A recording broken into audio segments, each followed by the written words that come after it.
अर्नव और आरुष के साथ शांति से जीवन बिता रही थी। लेकिन शांति के पति सोहन से उसकी कभी कभार थोड़ी अनबन हो जाती थी। एक दिन शांति रोज की तरह सुबह का खाना बना रही थी, तभी दरवाजे की घंटी बजी। घंटी की आवाज सुनकर वो दरवाजे की ओर जाते हुए कहती है, अरे आती हूँ, कौन है, सब्र करो। शांति दरवाजा खोलती है तो देखती है कि उसके जेठ मोहनदास सामने खड़े होते हैं। वो सक पकाकर अपना घूंघट करती है और पैर छूकर कहती है, आइए आइए जेठ जी। कैसी हो शांति?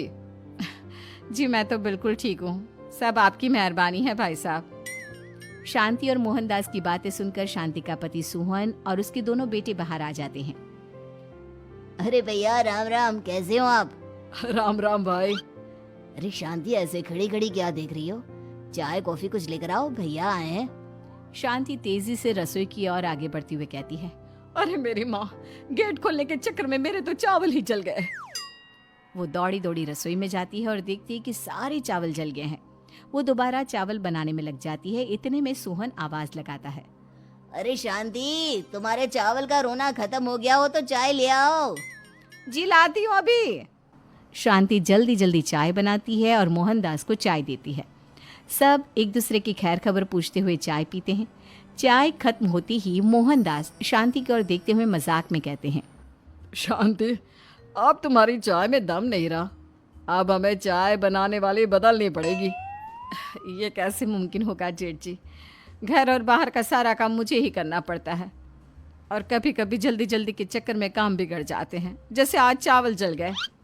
अरे इसी का तो हल लेकर आया हूँ। मैंने रिश्ता देखा है अर्नव और आरुष के लिए। दोनों लड़कियाँ बहुत सुंदर और सुशील हैं। अगर आप दोनों इजाज़त दें तो बात करूँ आगे।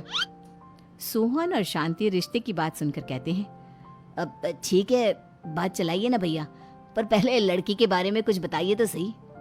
हाँ हाँ भाई साहब, लड़की कैसी है, परिवार कैसा है, कहाँ के रहने वाले हैं? देखो, परिवार तो बहुत अच्छा है, पर वे दोनों लोग बहुत गरीब हैं। दहेज में कुछ मिलेगा नहीं। अरे हमें दहेज में कुछ चाहिए भी नहीं, बस लड़की संस्कारी होनी चाहिए।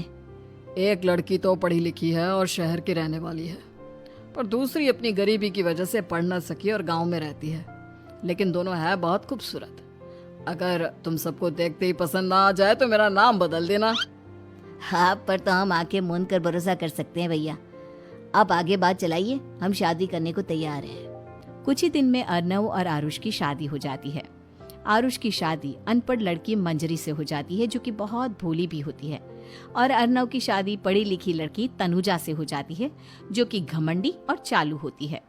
एक दिन मंजरी घर के काम कर रही थी कि अचानक शांति उसे आवाज लगाती है, बड़ी बहू, ओ बड़ी बहू, मंजरी जल्दी यहाँ आओ। मंजरी जल्दी जल्दी शांति के पास जाती है। बेटा मेरे पैर दबा दे, बहुत दर्द हो रहा है। जी माँ जी, बस बर्तन धोकर आती हूँ। अरे बैठ यहाँ, मेरे पैर में बहुत तेज दर्द हो रहा है, बर्तन छोटी बहू धो लेगी। मंजरी शांति के पैर दबाने लगती है तो शांति तनुजा को आवाज लगाती है, छोटी बहू, ओ छोटी बहू। तनुजा थोड़ी देर से आराम से चलकर आती है। जी माँ जी, आपने बुलाया मुझे? आपको कोई काम था क्या? तू कुछ काम कर रही है या? शांति की बात काटते हुए तनुजा बोलती है, कुछ नहीं माँ, फोन पर अपने घर पर बात कर रही थी।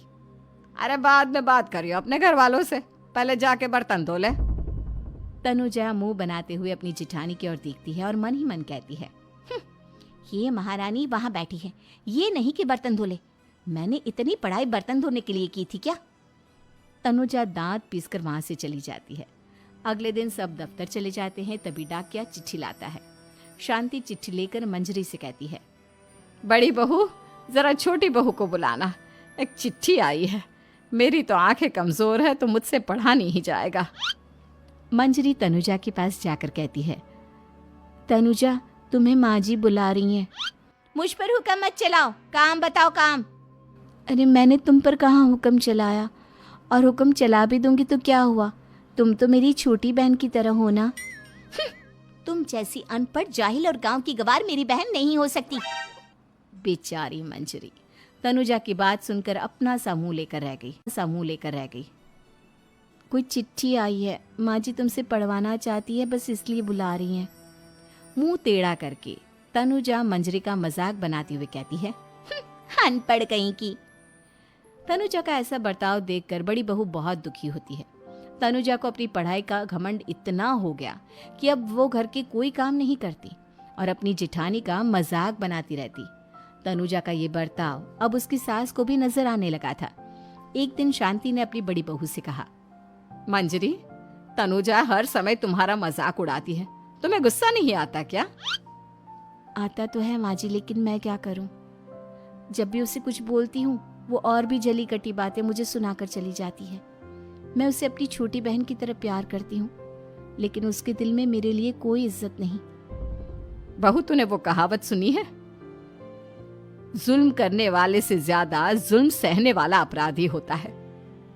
मंजरी अपनी सास का इशारा समझ जाती है। वो अपनी देवरानी को सबक सिखाने की ठान लेती है और एक दिन शांति अपनी दोनों बहुओं के साथ बैठी थी तो शांति अपनी बड़ी बहू से पूछती है, अरे बहू, शाम होने को है, कुछ सोचा है क्या बनेगा खाने में? माँ जी, मेरे तो सर में बहुत दर्द है आज। मेरी प्यारी देवरानी ही कुछ अंग्रेजी खाना बनाकर खिलाएगी। सुना है पढ़े लिखे लोग अंग्रेजी खाना बहुत अच्छा बनाते हैं, क्यों तनुजा? इतना कहकर मंजरी अपनी सास की ओर देखकर मुस्कुरा दी। तनुजा अपनी तारीफ सुनकर बहुत खुश हो गई। इतने में शांति कहती है, ये तो सच बात है छोटी बहू, ये तो मैंने भी सुना है। हम भी पक गए हैं बड़ी बहू के हाथ का खाना खा खा कर। तनुजा, तुम्हारी माँ भी तो तुम्हारे खाने की बहुत तारीफ करती हैं। आज हमें भी खिला दो कुछ अच्छा सा बनाकर।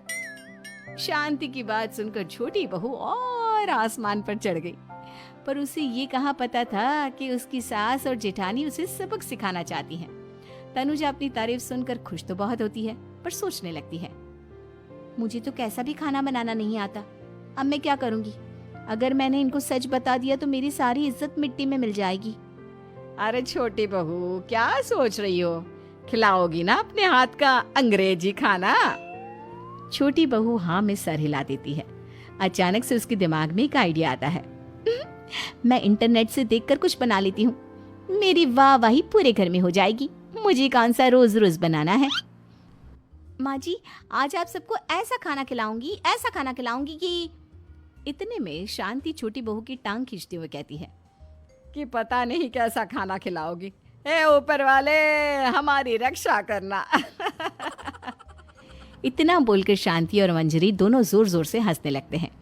अब तनुजा रसोई घर में चली जाती है और खाने की तैयारी करने लगती है, पर उसे रसोई घर की चीज़ों के बारे में तो कुछ नहीं पता। जैसे तैसे सारी चीज़ें निकालती है और इंटरनेट पर देखकर खाना बनाती है।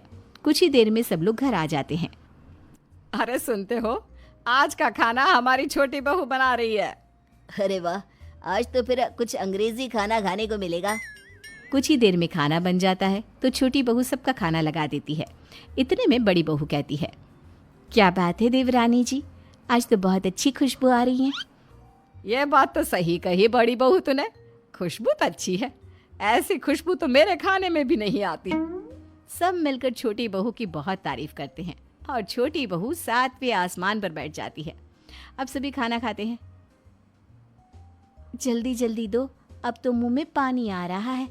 हाँ हाँ, मुझसे भी नहीं रुका जा रहा। जैसे ही सोहन एक निवाला खाता है तो उसकी आंखों से पानी आने लगता है। ये देखकर शांति सोहन से पूछती है, क्या हुआ जी, खाना इतना अच्छा बना है कि आंखों से पानी आ गया? सोहन चुप रहता है और धीरे धीरे से खाना शुरू कर देता है। इतने में सोहन छोटी बहू से कहता है, बेटी तुम भी तो खाओ, तुम क्यों रुकी हो? खाना सच में बहुत अच्छा है। ये कहकर सोहन जोर से हंस देता है। फिर सब खाना खाने लगते हैं, लेकिन खाने में नमक और मिर्च तेज हो गई थी। तनुजा से कोई कुछ नहीं बोलता, बल्कि उसे भी खाने को कहते हैं। जैसे ही छोटी बहू खाना खाती है वो पानी पानी कहकर चिल्लाती है, पानी, इसमें तो पानी। ये खाना तो सच में इतना अच्छा बना है कि हमारे साथ साथ देवरानी जी भी इसके स्वाद को कभी नहीं भूल पाएंगी। सही कहा बहू। तनुजा को अपनी गलती का एहसास हुआ और उसने अपनी सास से कहा, माँ जी, ये मेरी गलती नहीं है। इंटरनेट पर दिखाया था